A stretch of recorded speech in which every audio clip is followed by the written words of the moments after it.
she's. Oh, I told her there's a 50-50 chance she went to the wrong place. She's getting married. It's okay, Lauren. You know how I told you that we're gonna blame you for every time he's late for anything? Yeah. Yeah, that's true. I appreciate that. It does go both ways. It does go both ways. No. I would never think that for you. Ever. It's the nicest thing. Thanks, Laura. Did you say butt works?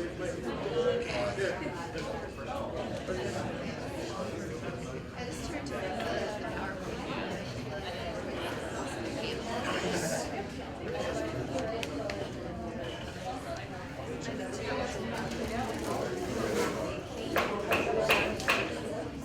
I'd now like to call this April 4th, 2016 Open Student Senate meeting to order.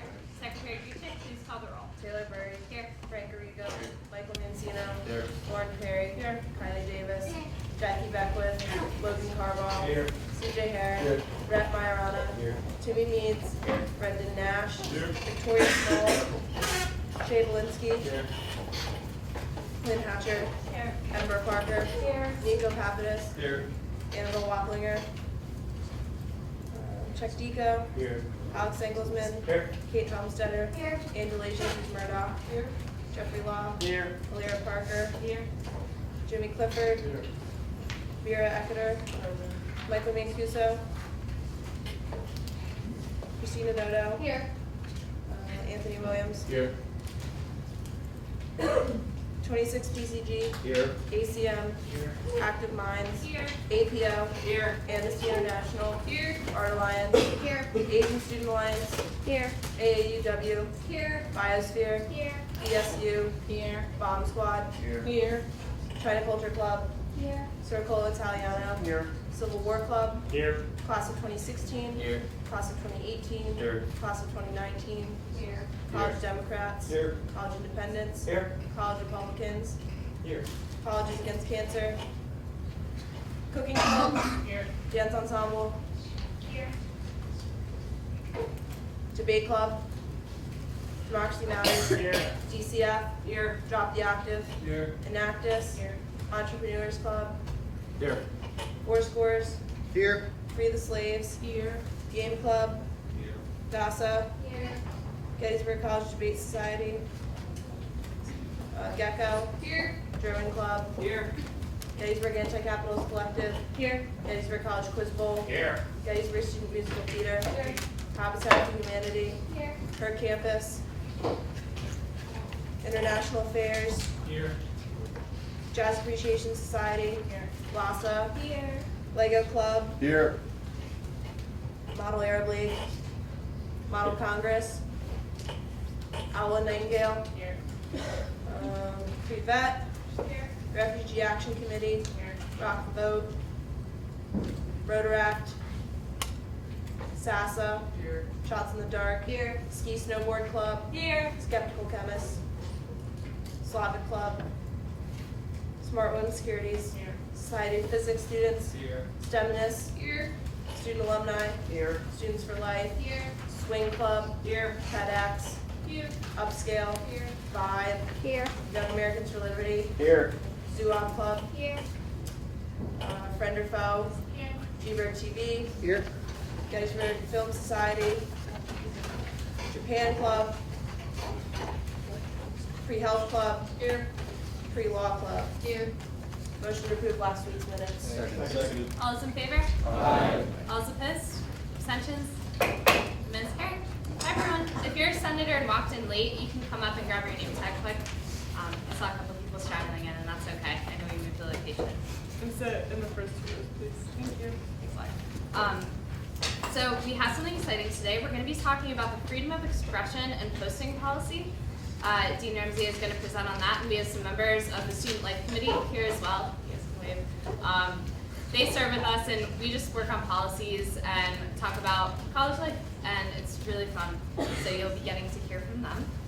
The sexual assault climate survey is open till April 12th. Dean Ramsey sent out another email, I think today, I believe. And so if you haven't done that yet, please do it. We need a lot of participation because it is for the government and it's very important. And finally, tomorrow, on a slightly happier note, from 3 to 5 p.m., the Jaeger Center will have puppies and free smoothies. So if you want to have puppies and get free smoothies, you should. And from 5 to 7, there will be a healthy food and lectures in Servo. Cindy Wright sent out an email about that. I forwarded it to all of you, but I figured I'd remind you just in case. And that's all I have. Frank? Hi everyone. The petitions and cover letters and resumes, the whole application for Senate Exec was due today. Thank you for those who applied. I'll be emailing all of you tomorrow because we have to set up a meeting to go over some rules and regulations. Stay tuned for that. And the application for just a regular Senate position or class officer is due April 7th to the Senate office. You can check my email if you have any questions or email me. And finally, April 13th, we're having our perspectives on the presidential election panel. I've talked about it the last couple weeks. Just a brief rundown of how it'll work.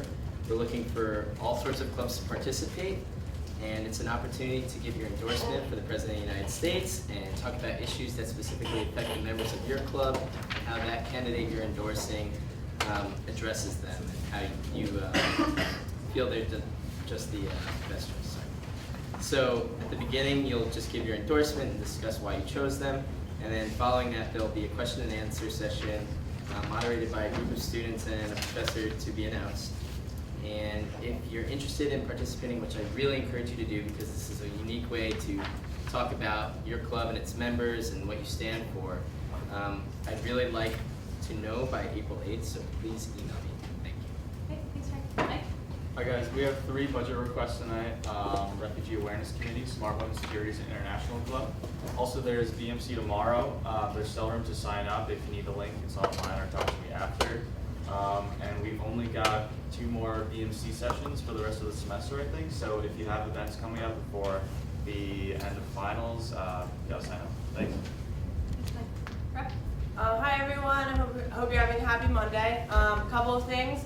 I'm now going to start summarizing what happens during our meetings in my emails, so please read that. Also note that I include things in the minutes such as information on when things are due, like the petitions. I email out petitions last night, so if you're looking for those, check my email. I also include the link to the budget meeting sign-up time, so if you're ever looking for those resources, they're in the minutes. Just a kind reminder, if you plan on being late or not coming at all, please email me at least 1 hour in advance of our meeting. Thanks. Thanks. Lauren? Hi guys, I'm still looking for ideas on how to give club representatives more power within Senate. So if you still have some great thoughts, please email me. I'd love to work with you with those, and that's all I have today. Thank you. Heather? Hey guys, so April 18th is going to be the club awards again. Please keep sending in your event forms. There's a couple of awards that don't have anyone yet because no one has sent in event forms that go with that. So I know there's definitely been a few events and there's definitely been events for the different things, but no one has turned them in. So if you guys turn them in, you could get an award, and that's pretty awesome. We're going to have desserts that night, so definitely come and bring many people if you want, I guess, whatever you feel is good. We have 3 clubs coming tonight if we have time. Free Law, Japan Club, and Friend or Foe. Also, for any clubs that are still looking to get re-recognized, aka a few clubs like Jaybreak TV, hey, sorry. You guys still need to get your stuff in. If you guys don't get your stuff in by the end of this physical semester, you will be completely de-recognized and have to go through the whole process again instead of just filling out forms. So it's definitely important that you get that done. Also, I think last time you guys talked about some clubs didn't know they were getting web pages and they didn't know how that was being updated. So if any club wants to update their web page or anything, please just email me with whatever you want to be put on that, and I can definitely update your web page. Thanks. Great. Thanks, Kylie. We have no old business. I'll just flip through here. So under our attendance, board announcements, and now we will talk about the policy. So I invite Dean Ramsey and the members of SLC to come up.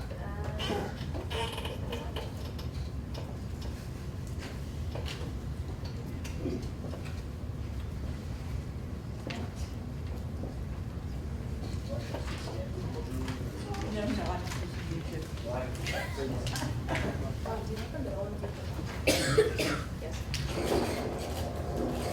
everybody, good evening, thanks for coming. I was just thinking when I was standing up there that I get to send you emails about sexual assault and freedom of expression, and Cindy Wright gets to talk about puppies. And there's just something fundamentally unfair about that. I just want to go on record with that, Brooke, so, okay. All right, Ron, are you going to help me with the clicking? That'd be great. So, first thing I want to do is clarify that the Student Life Committee has been working on a draft of a policy.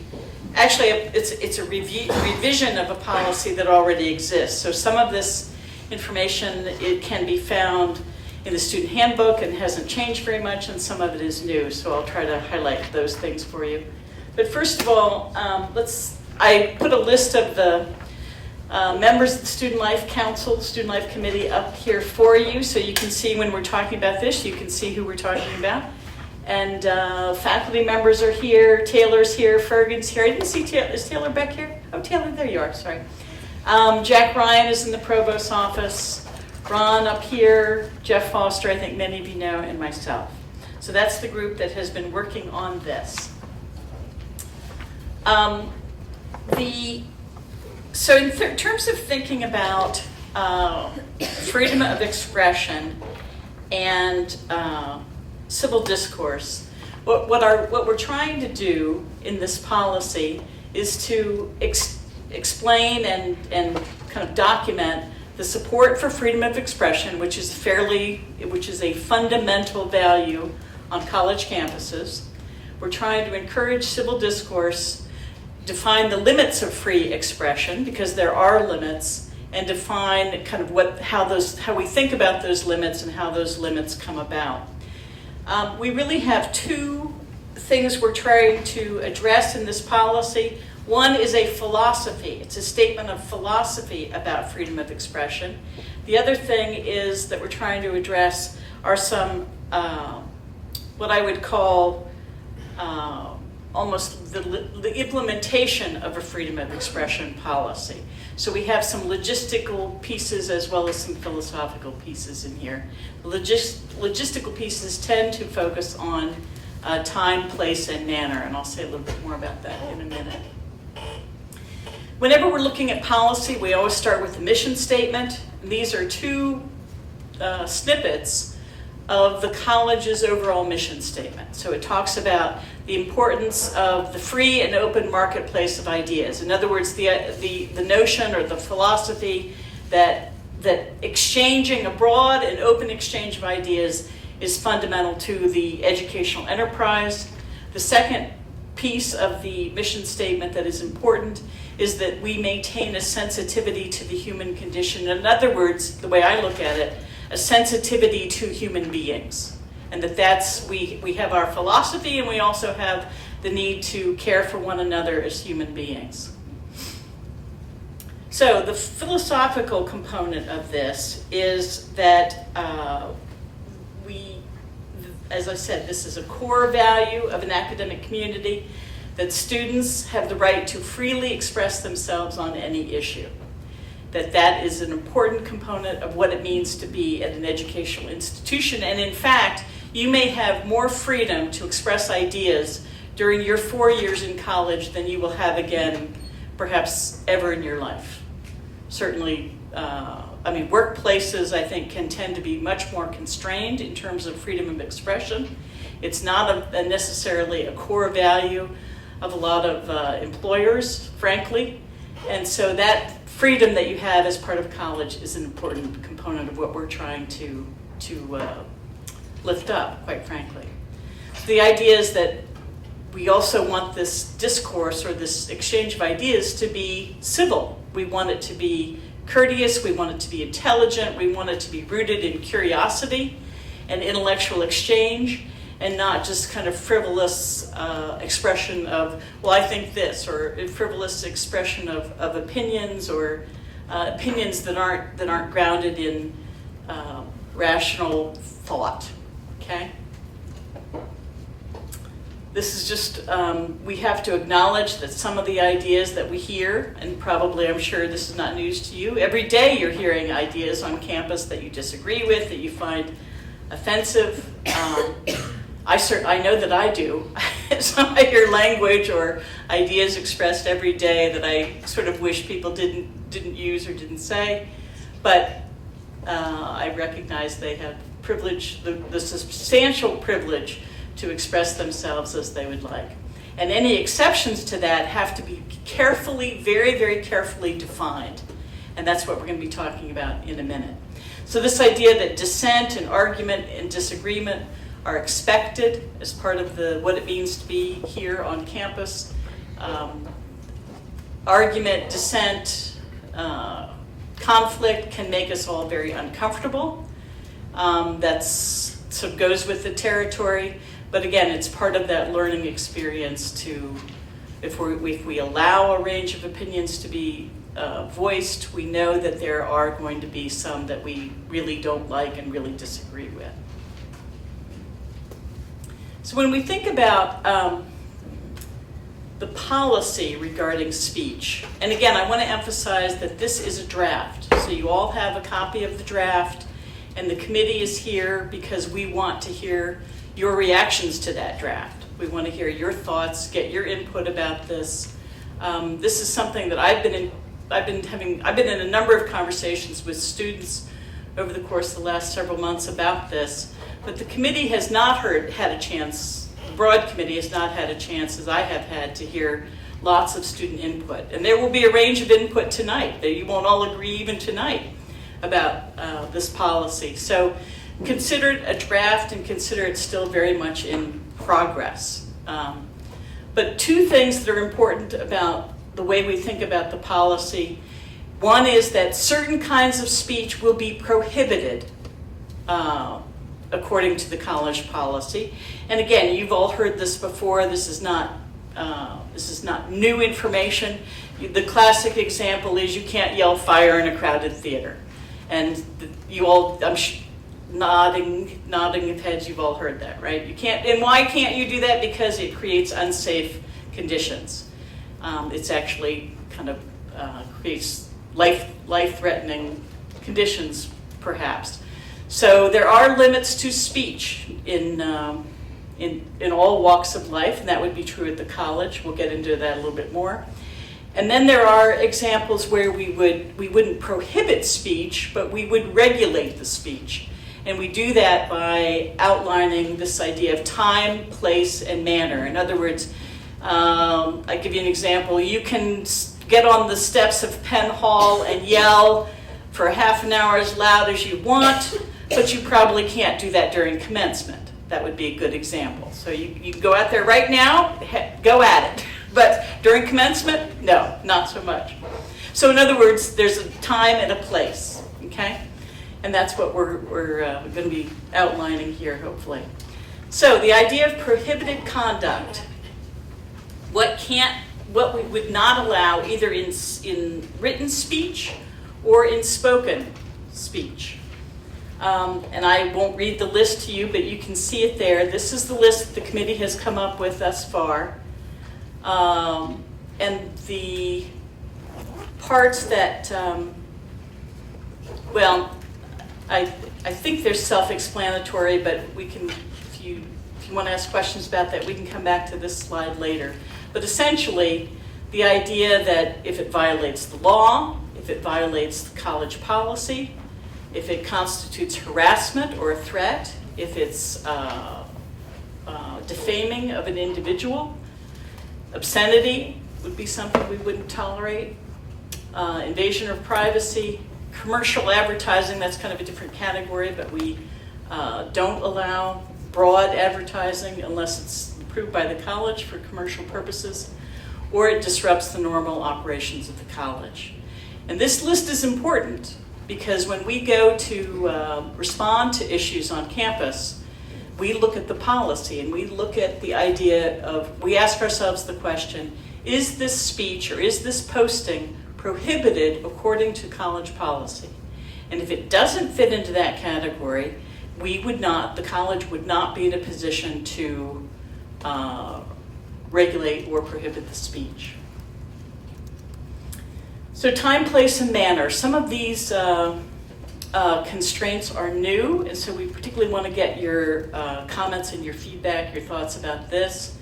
So the idea here is that, again, this is how we would allow, how, when, where would we allow people to post materials. Now this can be anything from a political poster to anything you can imagine being posted on campus, okay? So the first idea is that we would only allow postings to be made on in designated areas, on billboard, on poster boards, on bulletin boards, and so forth. So you wouldn't be allowed to post on walls, doors, windows. So trying to kind of rein in the scope or the breadth, let's say, of locations where postings could be made. And that's what this first bullet represents. The second bullet represents the idea that instead of being able to put up the same poster, like all over the board, let's say, you would be able to post that particular poster one time in that space. You wanted to post it in another space, that'd be fine too. But again, kind of getting away from this idea that you're overwhelmed with one posting, potentially, okay? And also that the postings would be regulated in size. There's nothing magic about 11 by 17, but that's kind of what the committee came up with as a reasonable size for a poster. There's nothing magic about that size particularly. Postings must include the name of the student or the organization, the valid email address. Postings would be allowed for 2 weeks.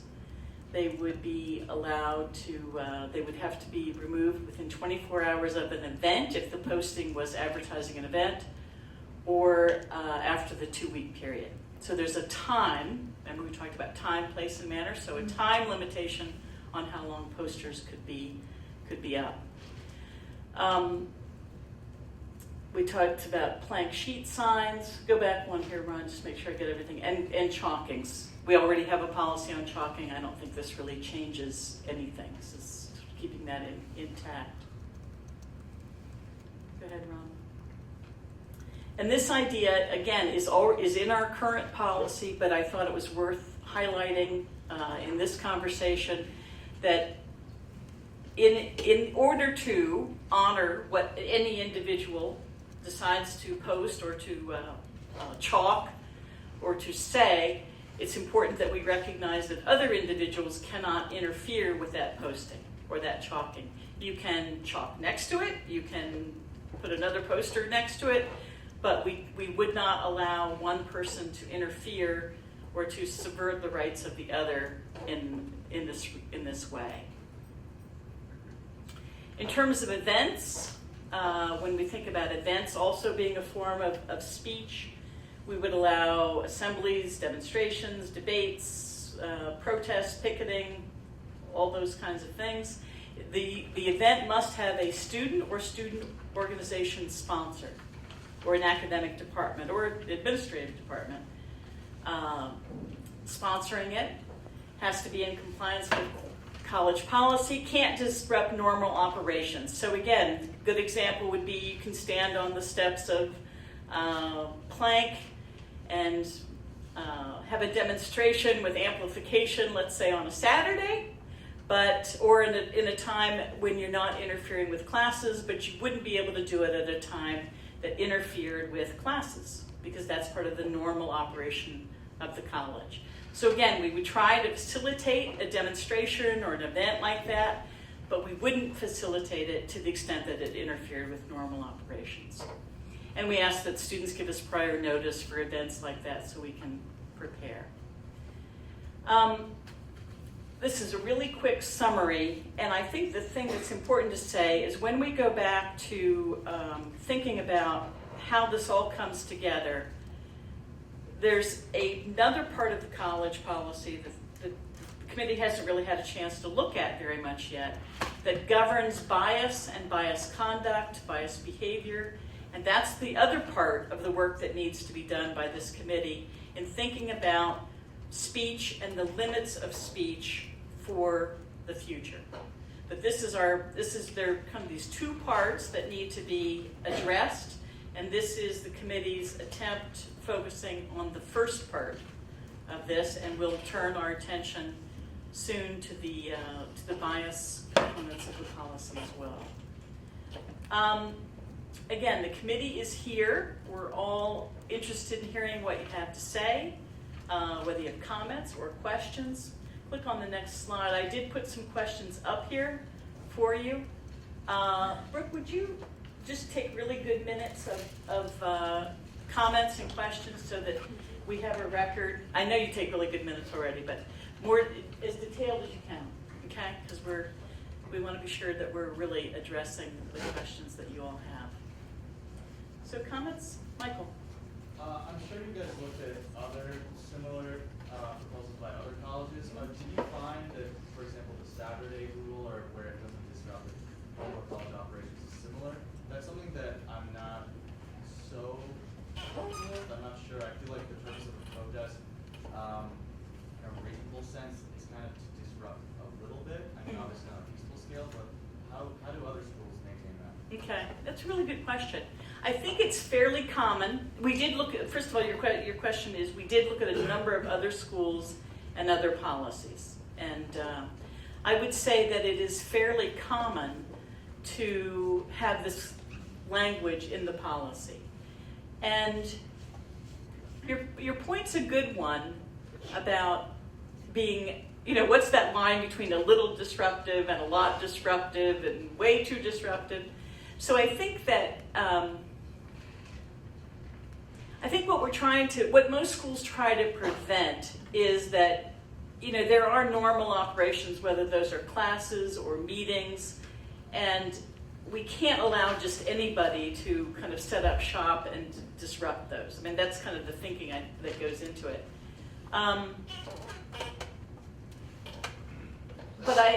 Your point is an interesting one. I think that's partly why we ask students to let us know in advance, not that we can kind of plan around it, but so that we can kind of negotiate that a little bit. But yeah, I can see why there would be cases where you might want to get in the way a little bit, or perhaps a lot. Good point. Caitlin, right? Kate. Yeah. Talking about restrictions being reasonable, I know you talked about space, how posters would be only allowed in designated areas, and I think that is really important for students. But I think that professors who are advertising their courses that they have struggle getting enrollment with, or advertisements for colloquiums or like panels, I think that those should be allowed to be placed around academic buildings. Right. So that way more students can see them, because if you're walking through the doors of the science center and you see an advertisement for a psych panel, you're more likely to go to it, whereas you might not see it on. Okay.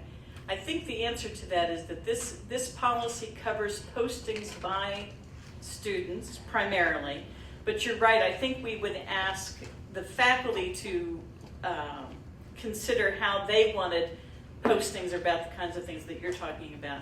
We probably would allow more latitude for that kind of thing.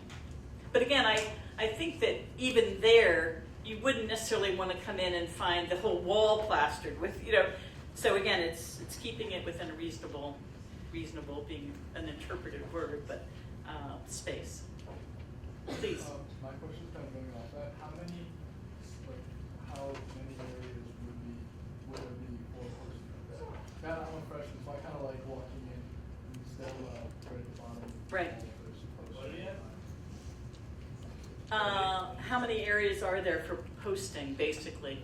So you would think about the, I think we've made an exception for residence halls that would allow for postings to happen in the stairwells and on the walls, because it's a little more. I think students are accustomed to seeing more of that kind of thing in residence halls.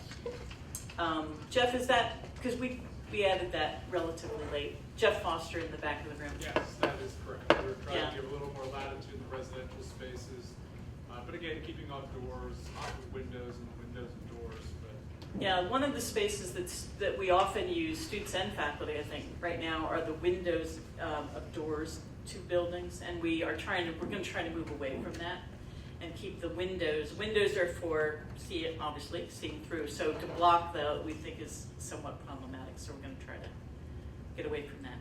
You had a question or a comment? Yeah, I think I have a little bit of a problem with either one of it. So how there was the one poster policy per area for limiting the size of the poster. Mhm. Because in my understanding, and I'm using just a specific example with LASA did their posters about, what like, the aesthetic and Latino heritage and how important that is. Their posters were obviously very oversized. So I think that maybe in editing the policy, there should either be you can post a lot or you can post, there's an unlimited amount of size, because if you can only post one, then you want to make a statement. You want to make it as big and as great as possible. But if you can post a lot, then maybe Okay. not make up for the size. Okay. Good point. Ember. How do you plan to hold people who like break these rules accountable? I think that we would rely on the community to let us know when that's the case. Are we going to be actively patrolling every space and looking to see? No, we're not. That's not how we operate. But I think when people bring to our attention that it's sort of like how, I'm not saying that Senate would be implicated, but you have ways of kind of monitoring how clubs spend their money or how they get their paperwork in on time. And I think that's when people make us aware, we would that there's been a violation. I think we would say you're violating the college policy. Don't do that again. And if it happens repeatedly, then we would need to look at it a little more seriously. Sir. On section C, like category 2, when it talks about prohibited content, when it states like constitutes or demonstrates a threat or harassment, so who defines like what harassment or threat is? The college does. And usually it's, the College Life office, so my office, Ron, Jeff Foster, we're charged with implementing or let's say applying the rules of the student handbook, the college student handbook. So basically that would come to us to determine. On the part of harassment, does that have to be like harassment of a certain individual, or how is that categorized? That is, remember I referred earlier to the other part of the policy, the bias, that's a bias and harassment policy. So that policy we need to revisit that so that we can answer your question as clearly as possible. Right now, the harassment policy is written very much with an individual in mind, not a group of people, but rather a particular individual. And I think one of the things we'll need to talk about and address is whether we want to broaden that policy or think about it differently. So it's a really insightful question because it's like the next piece. Anthony. So I have a follow-up to that, and it may not be a question that's able to be answered yet because of the bias, but I do have a question about section A, third paragraph towards the bottom, where it reads, each member of the community is also expected to help guarantee the ability of other community members to express themselves freely. And I was wondering, to what extent would you say that something that an organization is saying about a group of people can, on some basis, affect an individual's right to express themselves? That is the $60 million question, I would say.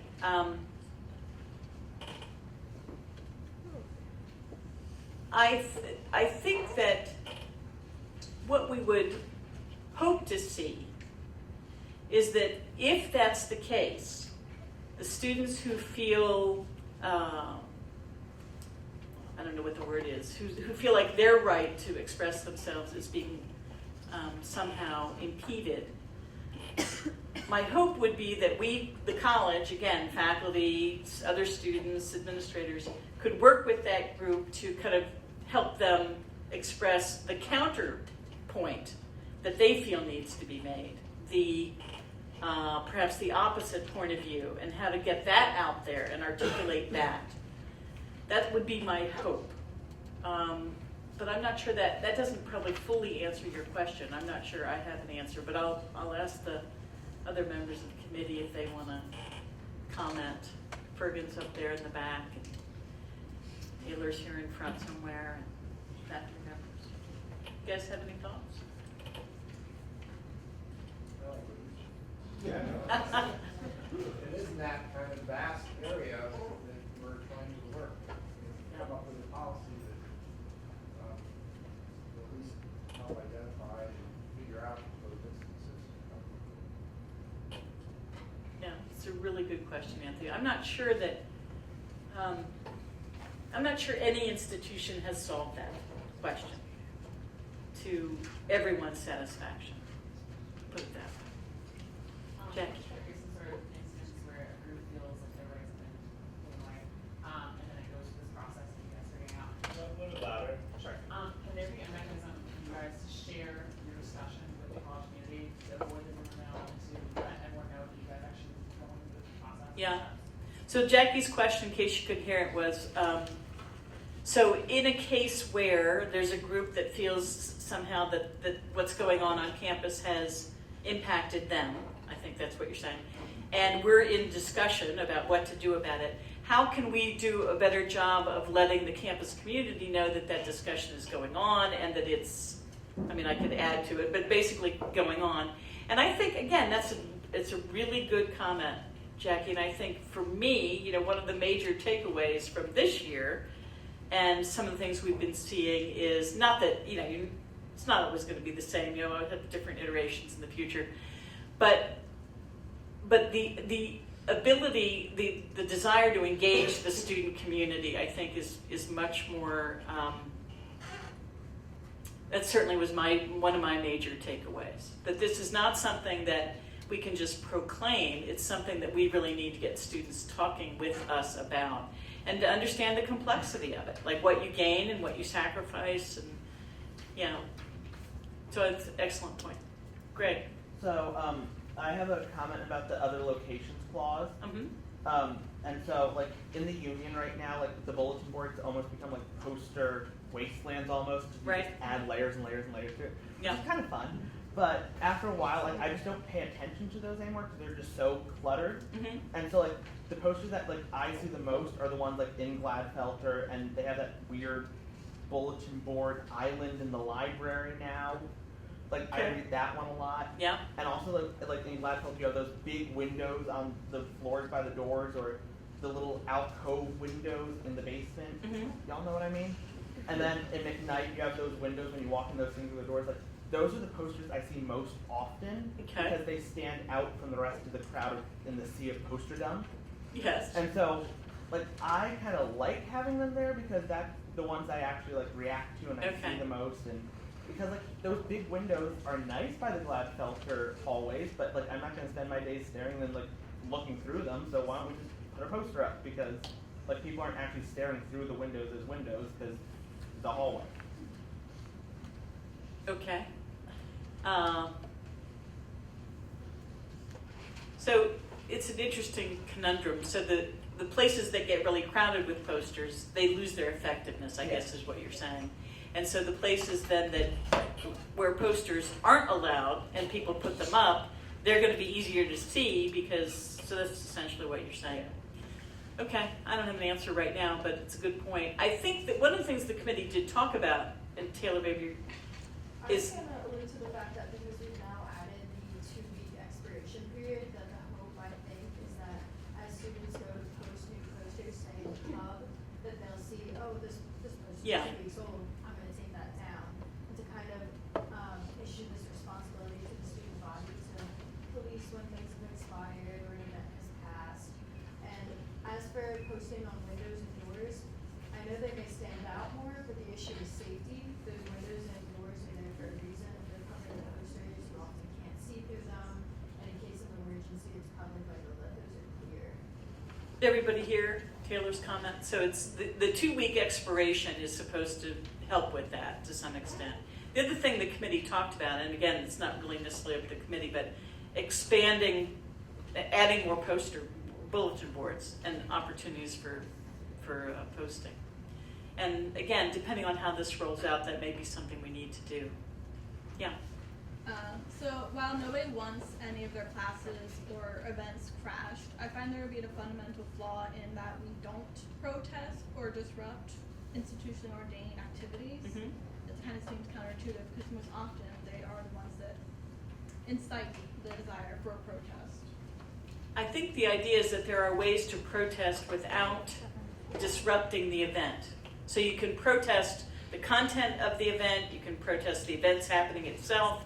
There are a lot of ways to protest without actually disrupting the event. Okay, and are public sidewalks fair game? Since Fair they're not game. technically college property? Public sidewalks are not college property. But again, we would expect that protests and demonstrations would not block an entrance or egress or access to a building where there was an event, another event going on that was being protested. I don't mean to make it sound simple because it's not, but these are some kind of guidelines to try to keep things, allow for each party to express their point of view and have their events. Yeah.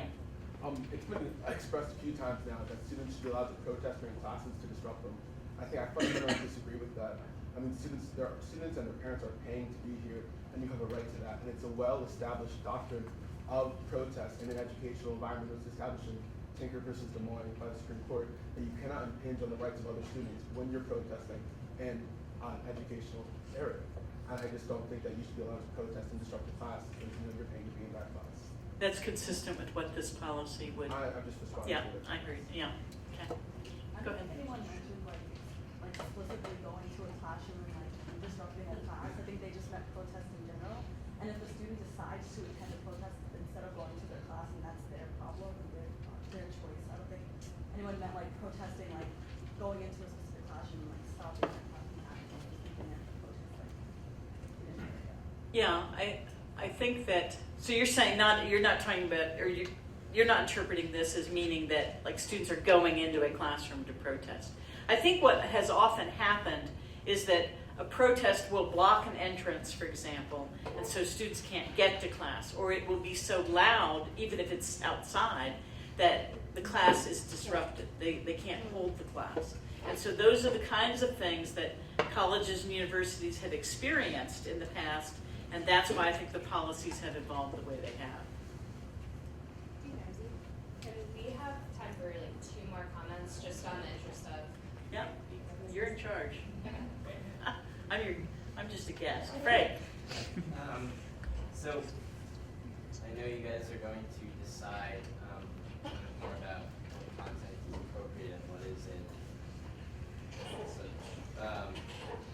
So I'm asking you, when you do that, to perhaps consider a difference in content. Like there are posters that advertise for an event and aren't very risque or anything like that, that are just like kind of straight to the point. And then there are others that kind of try and incite feelings. And I don't know how exactly to do it, but something that's been brought to me several times is the issue of something very personal. Like poster, like a lot of Gap posters bother people.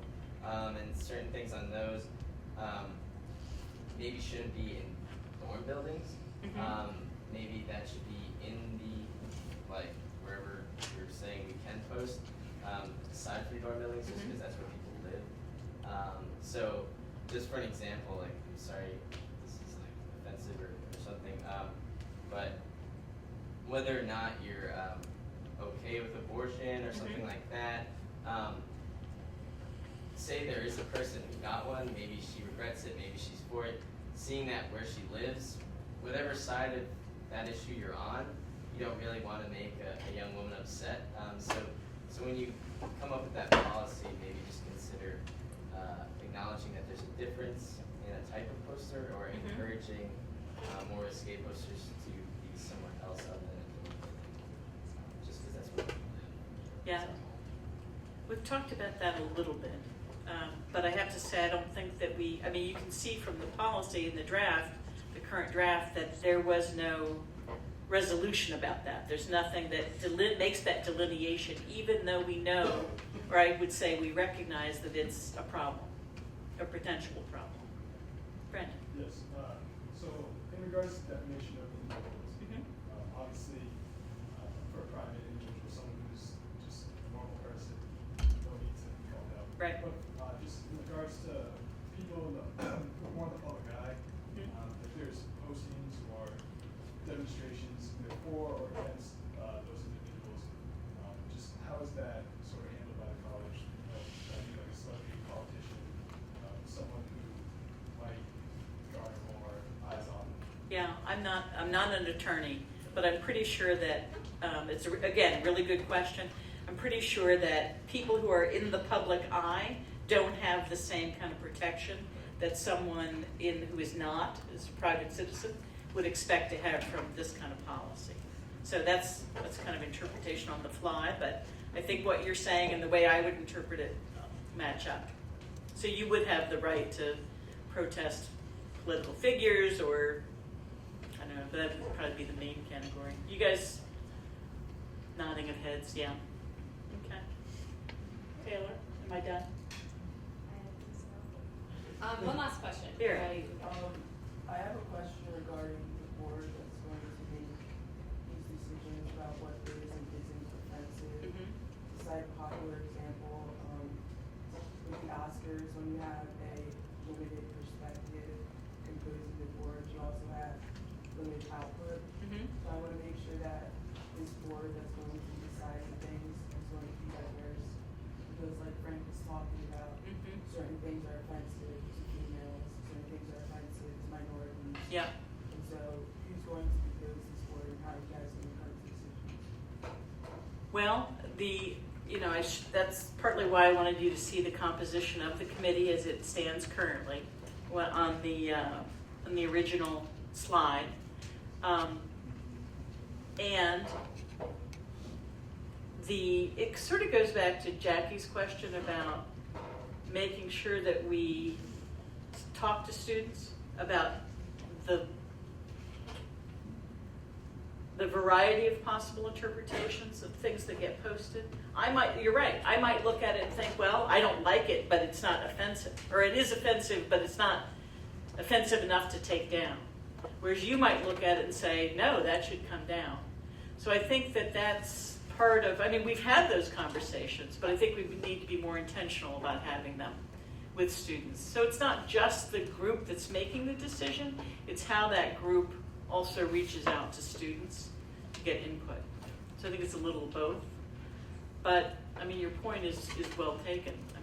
We need more diversity on staff, on committees, for that very reason. Okay.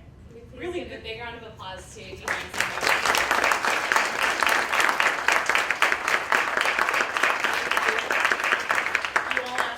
Really asked very good questions. I appreciate that the committee is here to hear the questions and hear your input.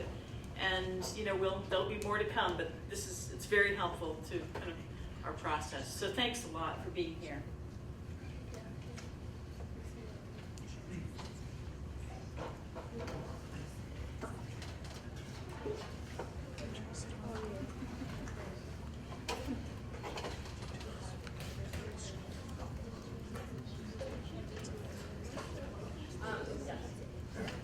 Okay, so we're going to move on to our three budget requests now. And in the interest of time, we're only going to do one club recognition, so it's pretty long. But we'll move on now, and the first budget request is The Refugee Awareness Committee.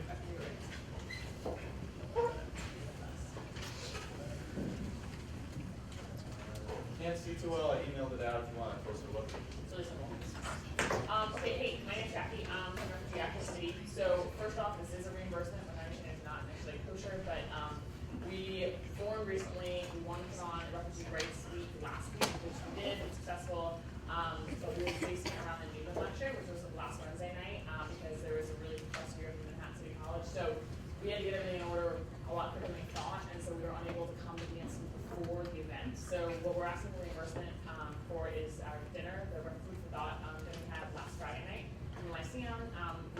dinner from the Mediterranean Grill in Frederick. We did their cost-benefit analysis, and one of the professors lives in Frederick and told us this is the most cost-effective option to get. IDS donated about $200. CG didn't follow us, whatever. Again, it was last Friday, Saturday 7 in the Lyceum. So we had dinner for 50 people, which was $280, which is a really good price because I may have cried on the phone and they lowered the price, which was awesome. We got baklava from Amazon, everything. And then we went to the dollar store to literally price out all of this stuff. So I promise you it's the cheapest that we could possibly get. We had about 30 people, so 20 people short, but we gave the extra food to CPS. So hopefully they're eating it. And the purpose was just to educate. And yeah, so. Any questions or comments? Any motions? Motion to approve. All those in favor? Aye. All those opposed? Abstentions?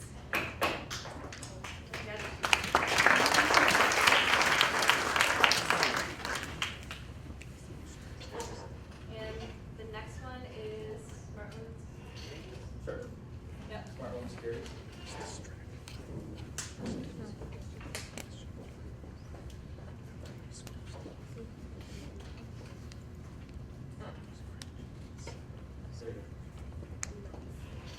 Hi guys, I'm here representing Smart Home Securities.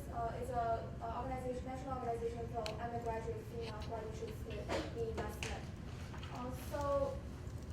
In total I'm requesting $1,025, but the larger amount is all for transportations for this Friday and then coming Monday. So Friday, we have two girls from our chapter going to Fordham University, and it's a Women in Leadership Conference. It's the fourth time they are holding it. So they're requesting $30 for each person for the metro ticket, since they have to go between Penn Station and the hostel apartment, which is varies in the city. It's hosted by Columbia University, NYU, and Fordham, and between conference and networking dinners. And then we are requesting $50 per person for Gettysburg transportation shuttle from Gettysburg, Harrisburg, and Harrisburg coming back to Gettysburg.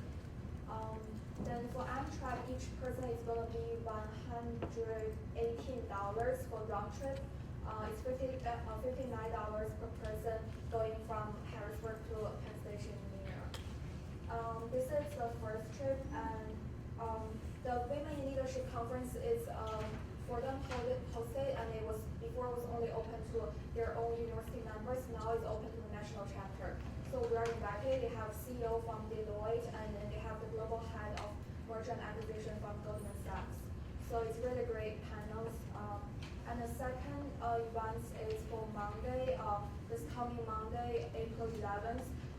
It's also an opportunity for national chapter for two girls going to visit a company called BNP Mellon. It's an investment firm. And so it's the same deal, Metro KK, Gettysburg Shuttle, and Amtrak. The other thing, since it's a company visiting tour, so national chapter is not providing host, and the thing starts really early in the morning, so we will need a one night stay in hotel. So we are requesting money for that. And then the last thing is just $113 for pens. So every year we order online the customized pens. It's for Get Acquainted Day, and for because every fall semester we have pen seminars, so we will give away the pens for like students to take notes and stuff. That's basically the total amount is 1,025. yeah. We recommend the full amount. We had a trip past 2 years. We always was invited for this. Any other questions or comments? Second. All those in favor? Aye. All those opposed? Abstentions? Congratulations.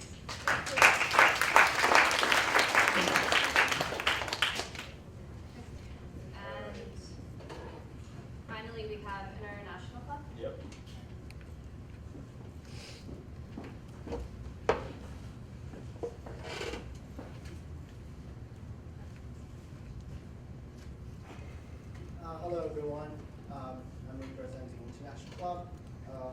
last year, we're going to celebrate the Color Festival, also known as Holi.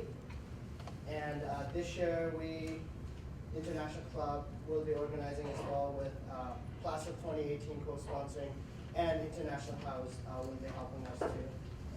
So, according to last year's budget, we did. The color lasts less than 10 minutes. So this year we wanted to order more colors so we can play more, have more fun, I guess. So yeah, and then we are planning to have some drinks like lemonade, iced tea, and tons of color powder. So, yeah. Questions? Okay. Is there a precedent that we don't allot money for printing posters to advertise events? Typically, clubs use their base budget for poster printing. Let me just check if you guys even posted your base budget. So it's been a precedent, not a rule. It's up to you guys. Do you know if you guys spent your base budget? We gave it to you in February. I know that's like a question. Not yet. We still have some. So if you still have your base budget of 100, we can remove the $50 for poster printing, and you can just use that, the 100 for that instead. Are you okay with that? Yeah. Okay. So we'll subtract 50 from 798, and that'll be their new request. Thanks, Kate. So 748. 748 is their new request, and our recommended. Recommended amounts. Any other comments? Any other comments or questions? Nope. Motion to allow the recommended amount. Second.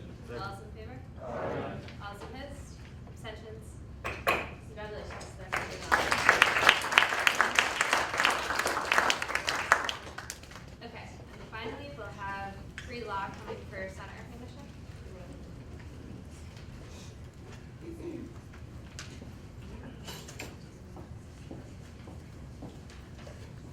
Okay, hey guys, I'll keep this short. I am Leslie from Pre-Law Club. I'm the president. So at Pre-Law Club, we welcome anybody who has an interest in law, whether that is you just like talking about it or discussing things or want to go to law school. We meet Tuesdays at 7 p.m. in Gladfelter 104. So we have a meeting tomorrow night if you guys want to come. And that's it, short. Any comments or questions? Any motions? Motion to recognize. Second. All those in favor? Aye. All those opposed? Abstentions?